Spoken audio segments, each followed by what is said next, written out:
Anton? Millie! Millie, alalang-alala ako sa'yo. Bakit ba hindi mo sinasagot yung mga tawag ko? Okay ka lang ba? Ayos na naman ako. Sabi sa akin, Glenn, hindi ka daw kumakain. Hindi ka rin daw makatulog. Mahal, alam ko na naluluksa ka.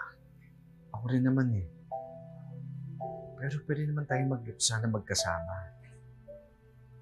Kausapin mo lang ako. Huwag mo naman suluhin yung lungkot. Nandito naman ako para sa'yo eh. Alam mo naman, handa ako tulungan ka. Eh kung pwede nga, sasakay na ako ng eroplano para makabalik na ako dyan sa'yo. Anton, hindi ka pwedeng umuwi. Huwag mo akong problemahin. Ayos lang ako. Pwede ba naman yun? Eh, mahal kita eh. Asawa kita. Anton, hindi tayo mag-asawa. Hindi naman totoo yung kasal natin eh. Wala na rin naman tayong baby, kaya wala kang obligasyon sa akin. Kaya ba, di ba? Huwag mo akong problemahin. Mahal naman, ano pinagsasabi mo? Ang dami pa nating plano, di ba? Kaya may baby o wala, magpapakasal pa rin tayo. Bubuo pa rin tayo ng sarili nating pamilya, di ba? Paano? Wala na rin saysay kung itutuloy natin yung mga plano natin, Anton. Pwede pa rin natin matuloy lahat ng iyon. Anton, paano? Sabihin mo nga sa akin, paano? Nandyan ka, nandito ako. Hindi naman ako pwede pumunta dyan, hindi ka na rin naman pwedeng umuwi dito. Bahala na! Basta gagawan natin ng paraan para makabalik ka dito, para makapagtrabaho ka ulit. Ang tagal na natin magkasama para sumuko ka ngayon. Alam ko, pareho tayo nalulungkot ngayon, pareho tayo nahihirapan, pero kakayanin natin to. Di ba nga sabi mo sa akin, kakayanin natin ang lahat? Basta magkasama tayo.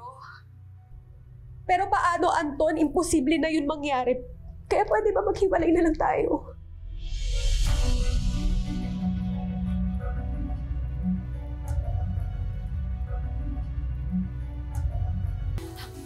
Pili, huwag mo naman sabihin yan.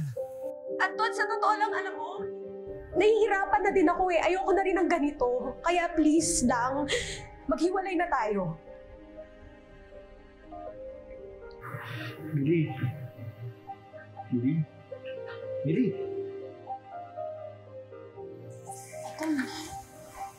Ano nangyari?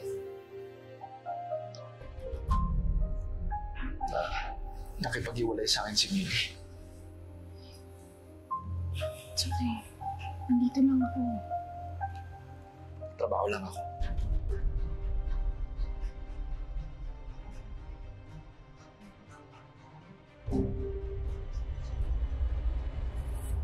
Friend, bakit mo sinabi yun?